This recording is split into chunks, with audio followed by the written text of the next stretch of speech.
how do you get to how do you get this kind of anecdotes? What kind of research goes into it?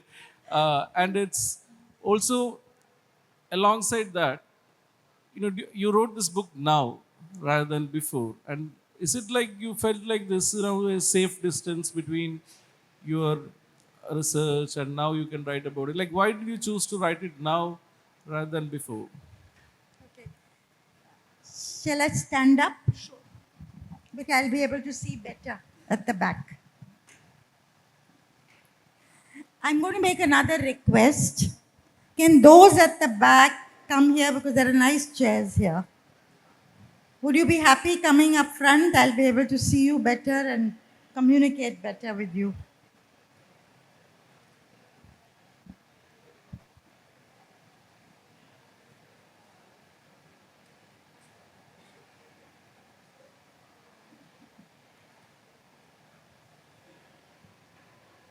Well, before I answer your question, I want to say how wonderful it is to be in Kerala.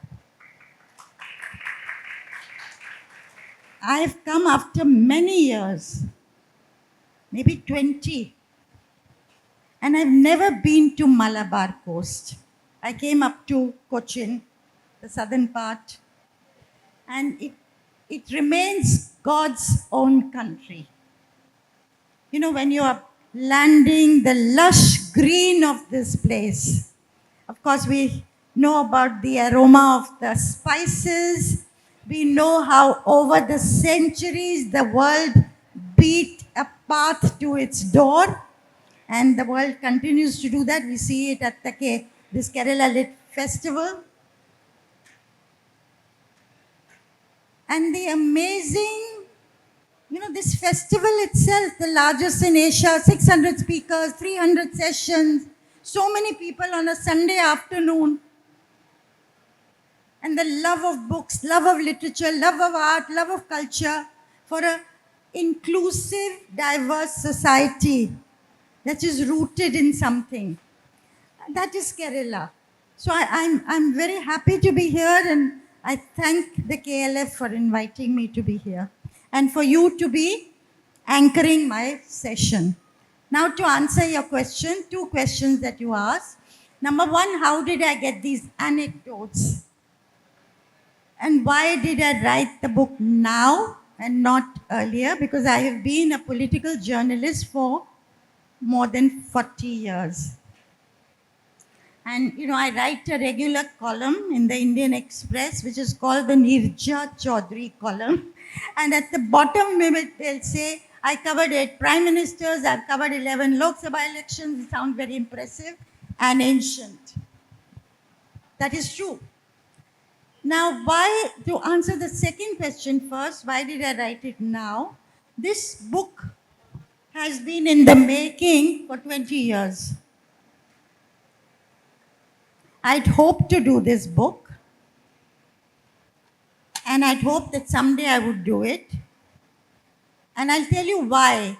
I wasn't interested in writing the history of the last 55 years, which this book covers, nor was I interested in writing the biographies of the prime ministers.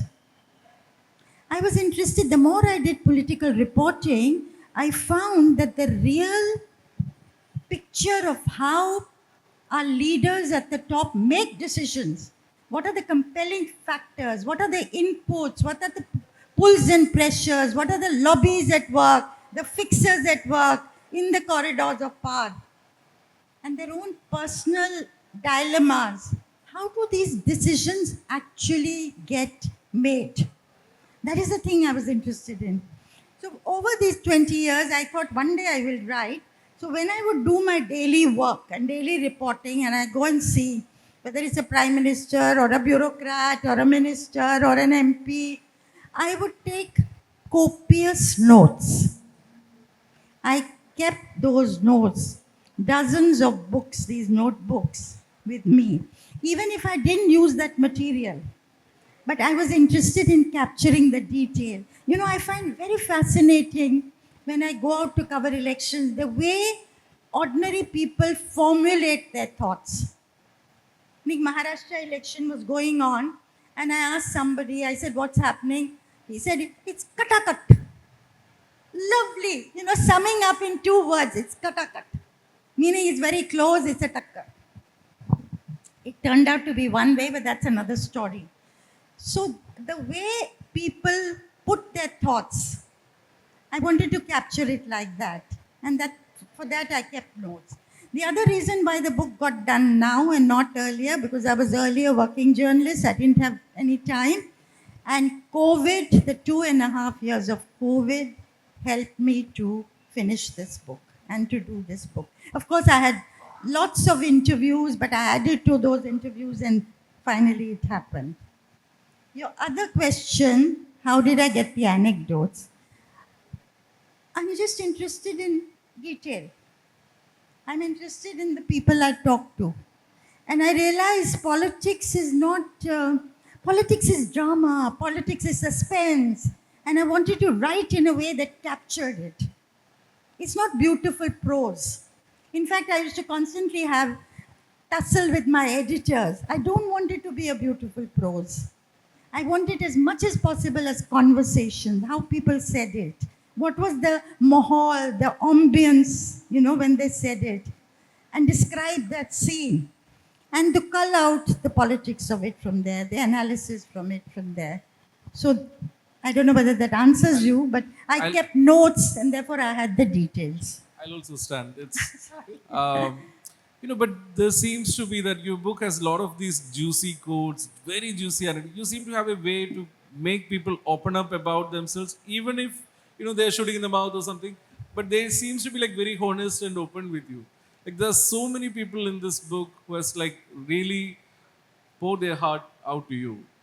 How do you get this done? I'm talking about the. I think my question is also about the process behind this thing. That's nice of you to say so. Uh, I feel that the most prized possession of a journalist, a media person, is credibility. There's nothing more precious than that.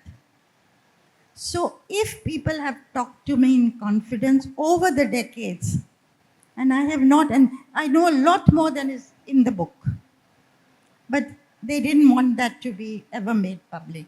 So, it won't be made public. There are many people who talk to me who died, while in the time that, by the time the book came out, and that's been one of my regrets. But those alive, I sent to them all that they have said to me. Were they happy with it being used? Had I quoted them right? Most of them said, not this bit, which is fine. My purpose was not to trip them.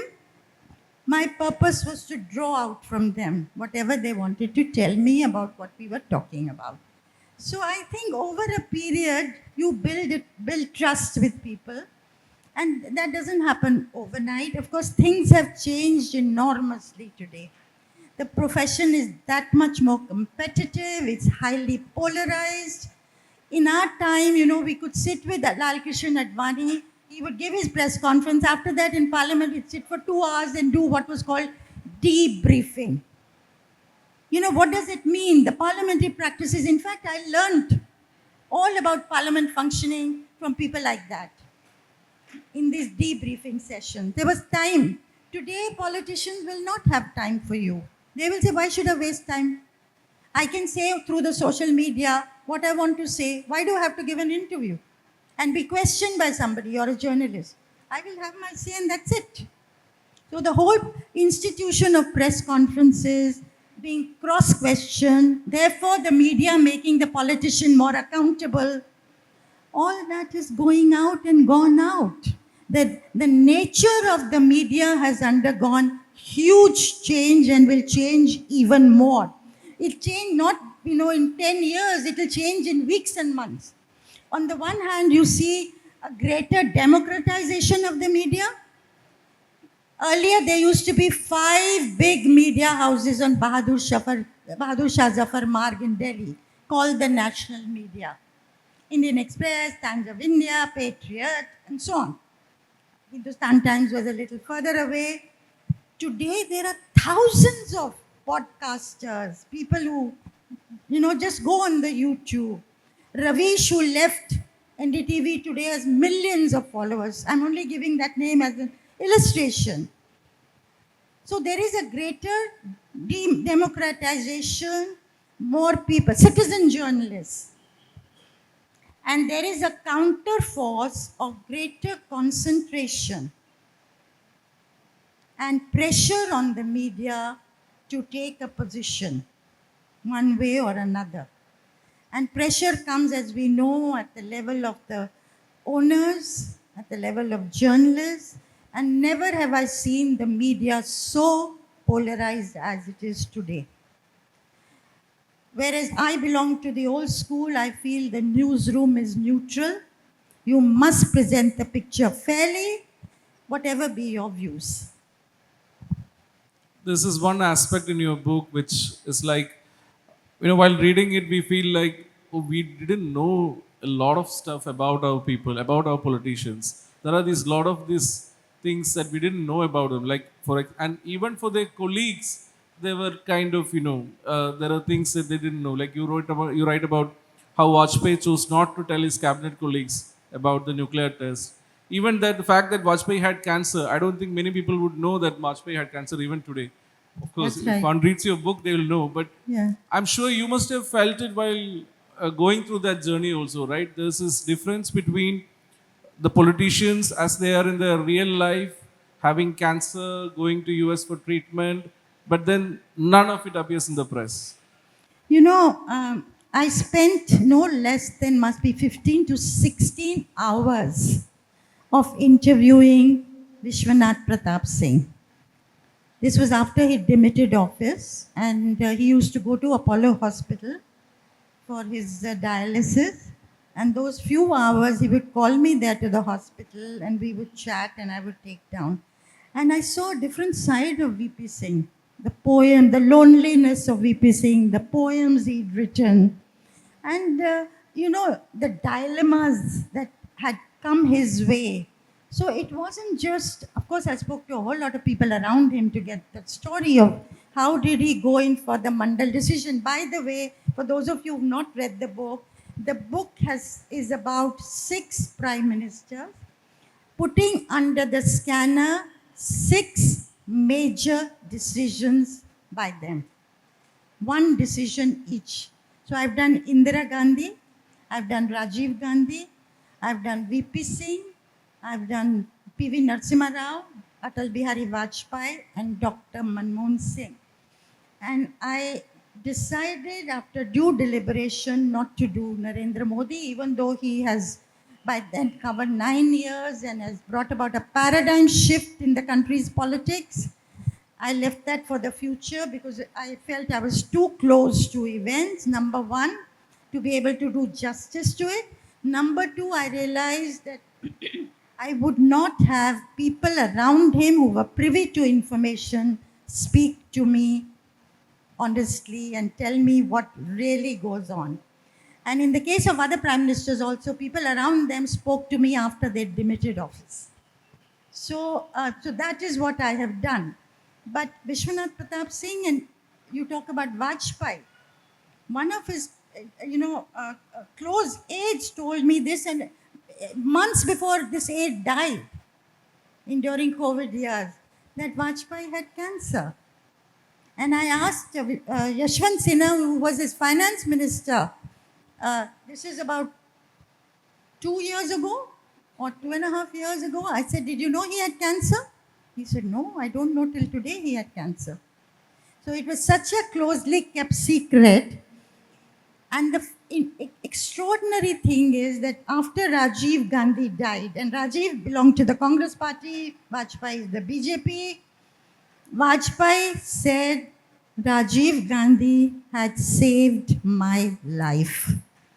Because he had cancer, and Rajiv, and this was found when he was in New York, and Rajiv had sent him to the US for treatment with specific instructions that he is not to come back till the treatment was over. Rajiv did not speak about it at all. He could have, made much of it, taken political advantage to have a person from a rival party suffering from cancer is that, he's now almost gone. So politically, he's not going to be a strong presence around. Rajiv never said anything. It was Vajpayee who, after his death, spoke about it. And the prime ministers after Rajiv, each of them would send Vajpayee for treatment to the US under the garb of attending the United Nations General Assembly. And he would get his tests done, and he loved going to the UNGA in New York. But it is extraordinary the kind of relationship that existed between these figures, despite being on the opposite side. And because of this relationship, when it came to the crunch and there was a big problem that the country faced, they could call up each other and say, what do we do now? Now, the real trouble today is this. There is huge bitterness that is kept in between the ruling side and the opposition. That didn't exist earlier, even though they were opponents. Why do you think the press couldn't get hold of this information, or why wasn't this, coming into news back then? Because people didn't know about it, about Vajpayee having cancer. People didn't know about it, or editors chose not to write about They it. didn't want to make political capital. Vajpayee didn't reveal it ever. And those who were in the know didn't want to use it politically for their narrow ends. Vajpayee was a tall figure. They were prime ministers. And even in a democracy where you fight each other, you don't go down to that level, was the feeling that these men had and women had at that time. You could be adversaries and yet have a working relationship. But what this book has brought to me, what has surprised me, I shouldn't say surprised me, but it has brought the human side of a prime minister. What the prime minister has to contend with. When I, as a journal, write about prime minister, I tend to say this is very wrong to judge the person in black and white terms. But the flashes of wisdom that they display, the ugly part of the underbelly of Indian politics, which they were part of, both coexisted, and that's true of every prime minister. And so I realize not to demonize leaders I want to ask you as we something. tend to do. I want to ask you something about that also. This another fascinating aspect about this book is, it really gives a lot to think about how leaders arrive at these crucial decisions. We might think that, they'll hold a meeting of the experts and then come with rational solutions and all that. But you bring in you're opening another set of factors which we usually don't think about, like superstition, for example, how it weighs in the mind of a leader, how emotions, weigh in their decision making process. Could you please talk about it? I'll give two examples, one of Indira Gandhi and one Dr. Manmohan Singh. I'll start with Dr. Manmohan Singh. He's no more. And when the book came out, this is as an aside, when the book came out, I asked to see him. I said, I want to come and present it to you.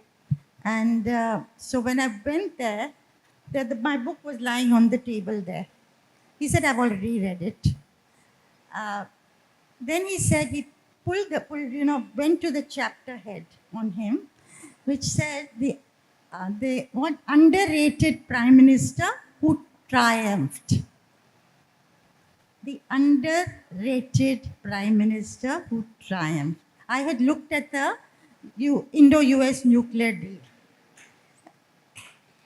and he felt he had been vindicated. He felt so happy.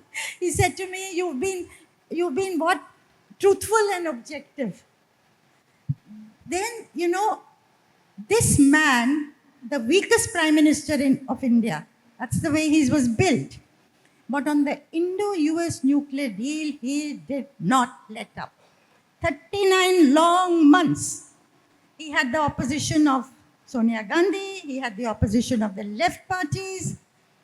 This Manmohan Singh, who's supposed to be non-political, he was ready to stake his government, he threatened to resign, and he managed, left said we are withdrawing support, the left propped him in power.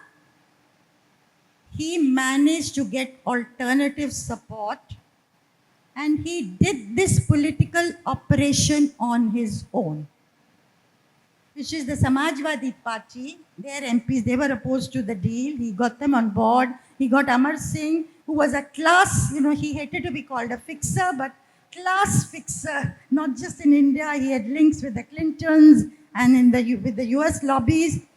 And Manmohan Singh had the backing of George Bush. And this deal came through, and this deal was instrumental in strengthening the strategic relationship between India and the United States of America. So this was a side of Manmohan Singh we did not know. We saw him caving into Sonia Gandhi. Sonia Gandhi was half prime minister, the power behind the throne. But this was a side of him, and he didn't like when people said he doesn't understand politics. He understood politics very well, and he was an arch survivor in politics to last for 10 years as prime minister, which few have managed to do. So, there are sides to these prime ministers. Now, had this steely determination manifested itself in other decisions, I don't know what history would have been like. But that's another story. But Indira Gandhi, I must tell the story of Indira Gandhi. In 1999, I heard this story from somebody who was close to Indira Gandhi, one of her hangers-on, who was part of the setup of Mohan Meakin Company, which is one of the liquor manufacturers who were very close to Indira Gandhi in her heyday and supported her in every way, supported every politician, political party. And so he had seen Indira Gandhi at close quarters. By the way, you asked this question, it is not the cabinet colleagues of the Prime Minister who often know what's going on. This is these hangers-on who constantly surround them, who have access to them in the house or office, who know much more of what is going on and watch the goings-on. So this man told me a story about Indira Gandhi's how she turned religious. And after she lost elections. And this story made me think, and I came back home and I quickly wrote all that he told me in a diary. I remember red fat diary.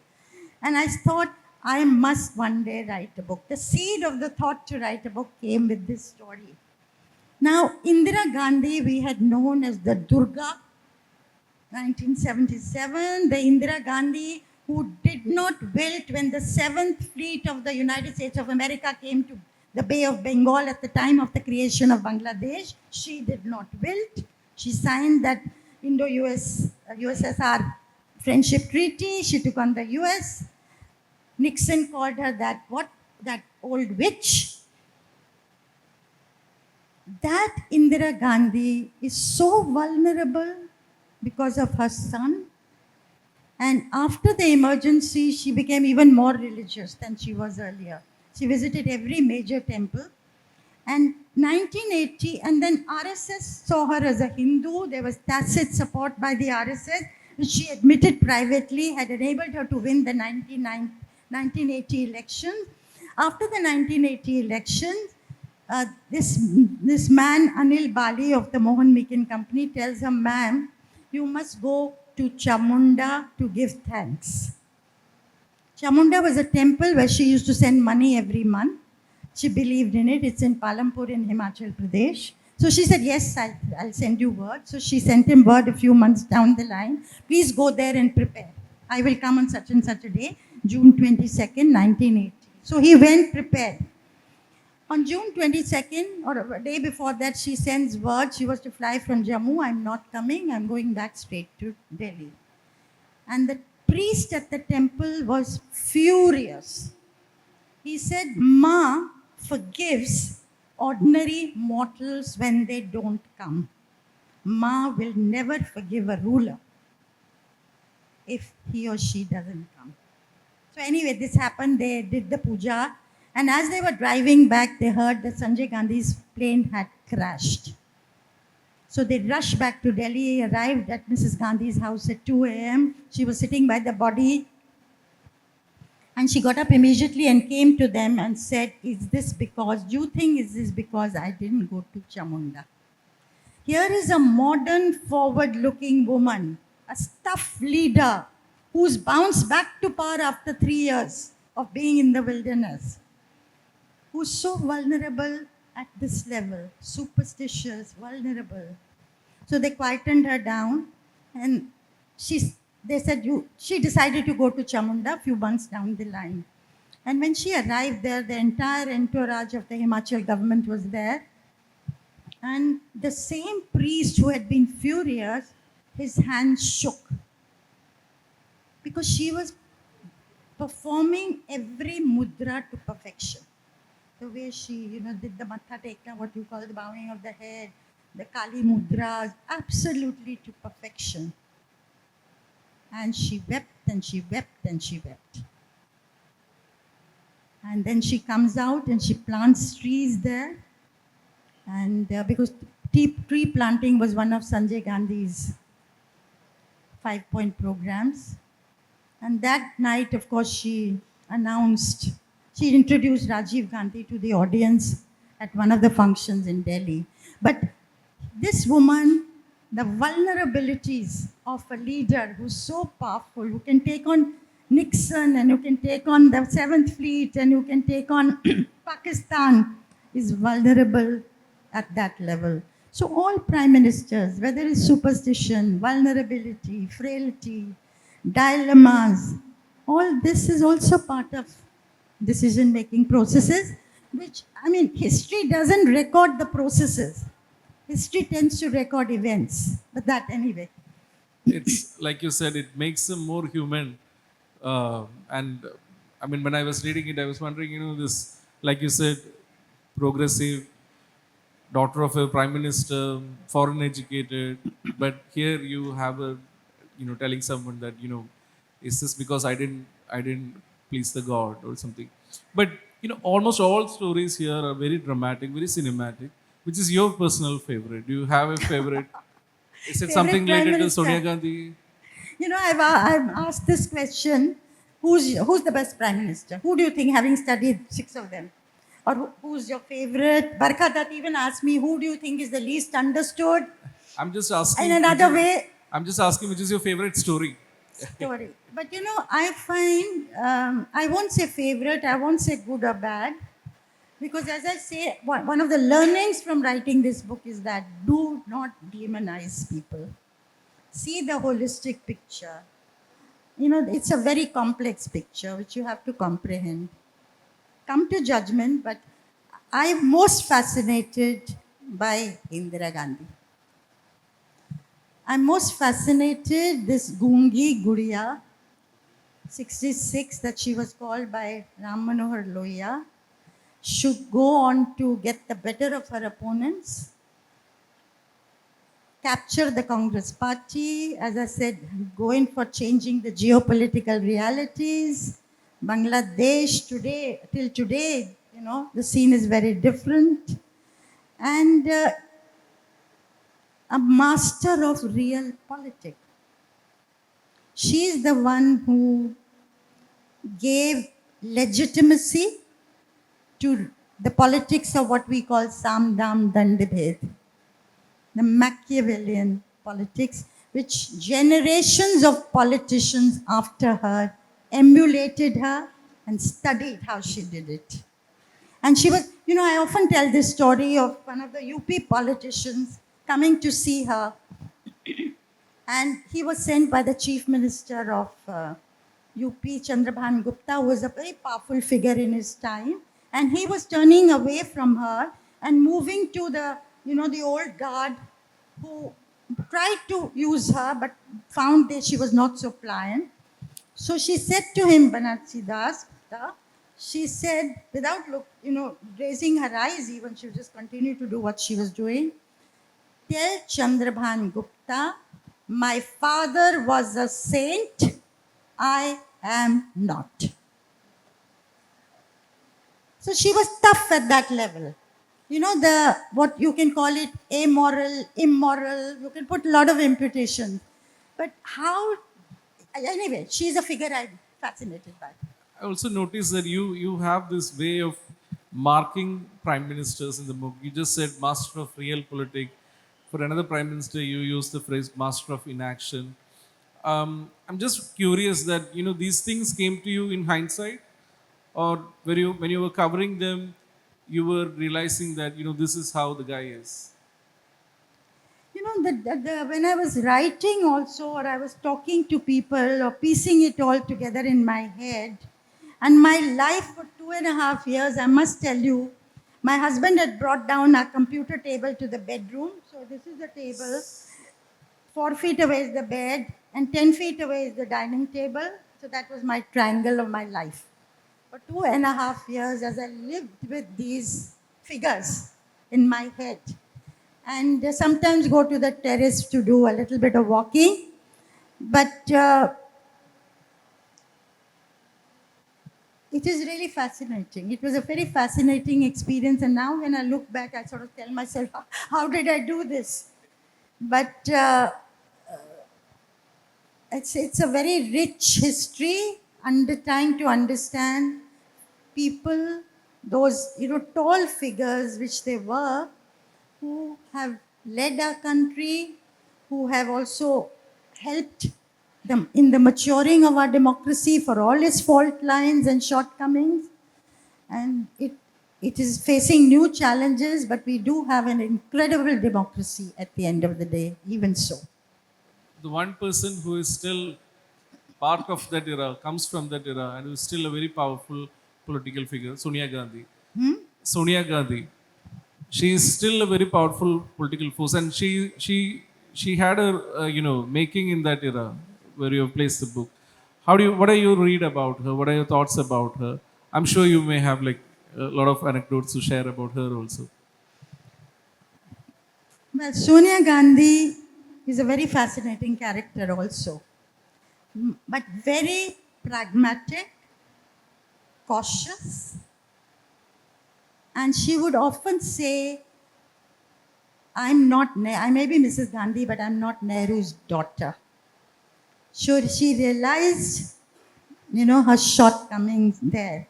And in the almost 2 decades that she led the party, she moved very cautiously and initially very well, because I remember when parliament sessions used to be on, what line the Congress should take, she would have 30, 40 people from the Congress meet in that parliamentary party office and debate freely for an hour what is the line to take today, for the Congress. So much more. And then subsequently, they would authorize her to take decision.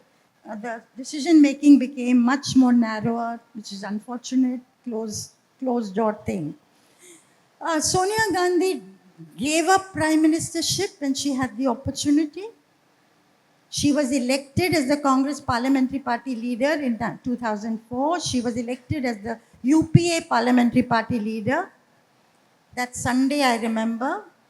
And then by that Monday evening, she had decided no, she was not going to go ahead. It would be Manmohan Singh. And I documented this in the book, that it was Rahul Gandhi who said to her, I will do something drastic to myself if you go ahead and become Prime Minister. And she decided to pull back and made Manmohan Singh the Prime Minister of India at that time. Now, Sonia Gandhi's contribution is the rights-based legislation that the UPA enacted. Right to information, right to work, right to food, right to education, which the government, at that time, Dr. Manmohan Singh was not very enamored. His thing would be, where is the money going to come from? But she, at the head of National Advisory Council, insisted, and many of these laws were passed, as a result of which the Congress party came back to power in 2009 with an increased majority. The other contribution of Sonia Gandhi is, the minorities had moved away from the Congress after the demolition of the Babri Masjid in 1992 when P.V. Narasimha Rao was Prime Minister. They felt, he'd allowed it to happen. I discussed this, whether he was complicit in that decision of the BJP or he just allowed the masjid to be brought down by the car savers. Master But of inaction. Master of inaction. Uh, and then the Muslims moved away, felt very skeptical, cynical, but Sonia was the one, her leadership brought them back to the Congress party. So these two, three things can be attributed to her. And yet it was under her stewardship that the BJP got a new impetus and rose and rose and rose and came to power on its own in 2014. Much of this book also is like an, you could see the evolution of Congress, or the way Congress operates in each era. So I'm curious to know, after seeing all this, what is your read on Rahul Gandhi and his leadership of Congress? What, in terms of style and functioning, obviously we know about the electoral footprint has vanished a lot, but in terms of style and functioning of Congress, what is your read? The Congress has been called a party of power brokers. I have often said that the Congress has become a party, drawing room party, soft and flabby, unused to working hard amongst the people. And yet, it's also a fact today that the people want the Congress to revive as a counter to the BJP. That's why the party got 99 seats in 2024. Not because the Congress had an organization it could boast of. Rahul Gandhi, his Pappu image underwent a change when he undertook Bharat Jodo Yatra and the other Yatra, and people saw him as more of a serious politician. Rahul Gandhi is sincere, probably the most courageous man today in taking on Narendra Modi. But when it comes to be an alternative to Narendra Modi, somewhere something does not gel or click. They clapped a little So early. far, so far. Let's see. Let's see. I also watch Priyanka Gandhi Vadra very closely in her debut speeches in Parliament. I thought, She's our handled MP. things very well. I mean, She's an she's MP close from to you. Kerala, She's yeah. a neighbor of yours. Yeah. In Wayanad. So one needs to watch that. And yet it is also true that 65% of India is under 35. The mean age is 29 in this country. Many people don't like the politics of entitlement. Why should I? Many people say this. Why should I have to work 14, 16 hours, but you get it on a platter? Just because you were born in that family. So it's again a very complex picture. The Congress cannot do without the family. And here is this flip side to it. Rahul is sincere and well-meaning and courageous, but doesn't click as he should at the political level. So let's see how things work. I think another aspect of the book is, you said there's a prime minister you couldn't write, who couldn't include in the book. Let's call him the man who cannot be named. But his presence is there throughout in the book. You can see why RSS and BJP gained ground, especially during Rajiv Gandhi's time and then later on. There are glimpses in the book which tells you that why that Hindu nationalism kind of gained ground. You have a beautiful anecdote to share about Ramayana and all that. I'm just curious, about the man who cannot the man you couldn't include in the book. Do you have some anecdotes? Have you watched him at a very close pace? You must be speaking to his colleagues and friends and all The that. present Prime Minister you're talking about. Yeah. The present Prime Minister. The present Prime Minister, I think, is the least understood by his opponents. You know what the opponents have to contend with, will have to take on to get the better of him? It's a different breed that's in power today. It's a 24 by 7 breed. They don't go on holidays, they don't go chill out in the evening. It's 24 by 7 politics. All the time, round the clock, 365 days. And also, as in contrast, Dr. Karan Singh said this to me, and I put it in the epilogue. I was with him last week. He said, you all compare Narendra Modi to Indira Gandhi. Also very powerful, also very popular, also very strong PMO.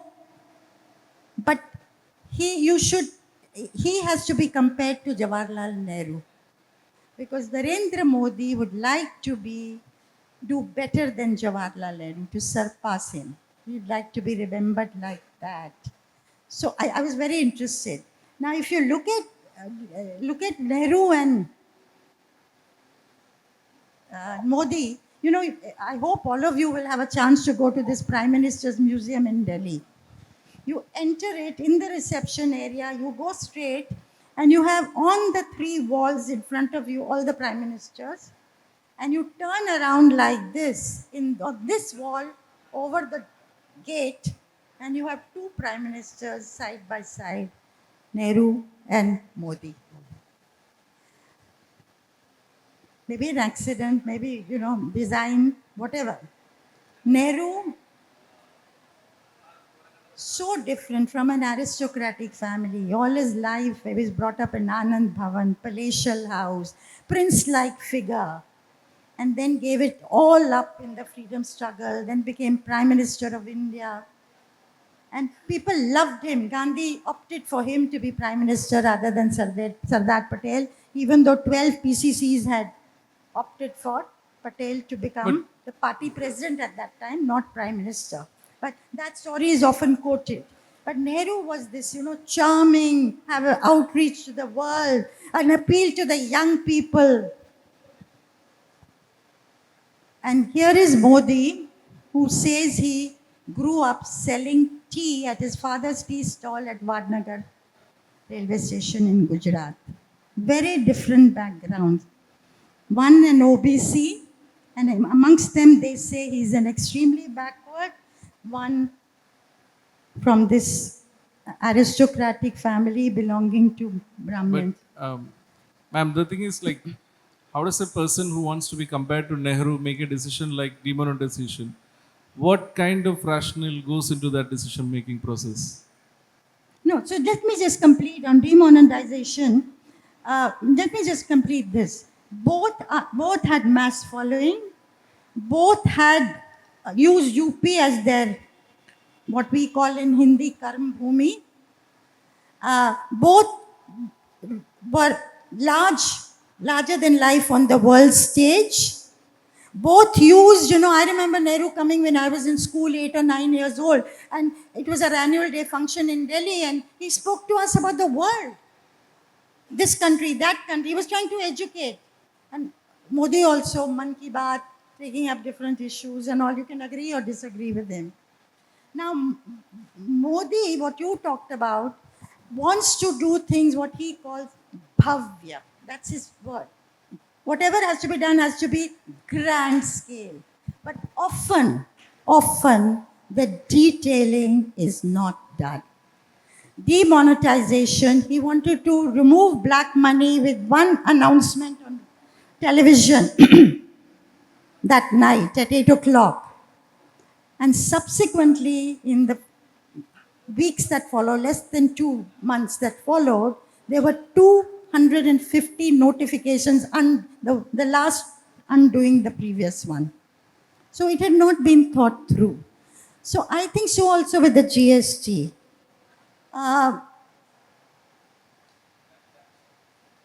It would be interesting to put in under the scanner one or two Yeah, of I his hope decisions. you'll write that book once. We have 9 minutes, and let's open the floor for audience, ma'am. If you want to ask a question, please raise your hand. A volunteer will come with you. I would like to know more about the Thakur Commission. What is your opinion on that? And the needle of Thakkar Commission. and the Oh. needle of suspicion that he mentions, and also P.N. Lekhi advocates statements. You know, the Thakkar Commission, if I'm honest, really to date remains, you don't know. You don't know what happened. They talked about the needle of suspicion, but it is still shrouded in, what do I care? Not mystery, but lack of clarity. It's one of those things in our history which remain unresolved and no final conclusion has been drawn. There are many things like that that have happened, which are there hanging out there. When you look at it, it makes you very Nagarwala. What happened that episode during Indira Gandhi's time? A book has been written, but it doesn't give me a clear picture of was he murdered, was he not murdered, what really happened, so there are many episodes like that. So on Thakkar also, I can't tell you, what you're asking me, what really happened. What is the conclusion you draw? I cannot answer that. Good evening. I just want to ask you if you want to bring out part 2 of this book for Modi, which decision will you pick up? Well, part 2 of this book, which I'm thinking of doing, is not only going to be about Modi. I can't tell you what it is, but I would think, yes, one of the, if you would say 50 years down the line, if you look back and you look at what are the, at least till now, what are the major decisions that have had a long standing impact, what would you pick up? Yes, you may pick up demonetization in the way it was done, because that was a setback to the economy. It hurt the organized sector a great deal. But I would look at the Article 370 abrogation, because that has had will have a big impact, has had a big impact. So how did this happen? And what fascinates me, that it is not the Prime Minister himself who talked about it in Parliament, it was the Home Minister. It was Amit Shah who announced it, it is Amit Shah who spoke about it. The Prime Minister at that day did not speak a word on it. So that also is very fascinating, given, and the coupling of the Modi Shah names. Normally, prime ministers don't allow their number 2 to be coupled with them. No prime minister likes this. So it's a very fascinating, that relationship also that the whole decision throws up is a very fascinating one. But the functioning of the present government, the way they make decisions, what they have done that's good, what they've done that's bad, it will be interesting to go into it in detail. I think we have time for one more question. Hello, ma'am. Maybe because of the goodness in you, you talk more about the goodness in the means from the leaders. You talk very less about the evil part of them. He's asking you are talking more about the goodness of the leaders, but not about the evil part of the leaders. And also, I agree with, like you told, there is black and white portion in all the leaders, and I partially agree with it. Only some leaders have this black and white portion, and the rest are totally dark. How can't we demonize a leader who came not only through the political goodness conducted by them, but also with the evil part in them? To know more about the evil part of the leaders, you must read the book. You must read the book for the evil part. It's there. And also, I also want to ask one more thing. Let's give that option to someone else, because there are so many people who No, no. want to ask questions. Can I ask one thing? That you told that in Delhi Prime Minister's Museum, the boards of 2 prime ministers, Nehru and Modi, and our current prime minister, he's ruling, and he may put himself, his board in that museum. Not only in museum, he is putting everywhere, in front of the ration shops, in front of the petrol pumps. What? Please ask the question. There's an echo, so I have a problem. And is it correct that the current government who themselves put the board, and that comparison, it's worth Nehru and Modi? No, if you ask my opinion, no. It's not right. But it's a project, it's a cultification of the person. And for Narendra Modi, as one of his colleagues, Govindacharya, said, he is a ace, a political marketeer. He knows about political marketing. And for him, politics is power. Power is equal to elections and winning election. And election winning is sum total of optics and messaging through the optics. So that is the new age media. He knows how to use it. The latest communication technologies, how to put it to use, to amplify the message, to cultivate the leadership. That's all part of the, everybody is doing it. He has done it before others. Others are still catching up. Maybe Kejriwal did it in Delhi. But others, certainly the Congress took a long time. But whether the Prime Minister should put his face on, whether it's the vaccine certificate or the grain bags which are given to people, no. My answer would be no, he should not.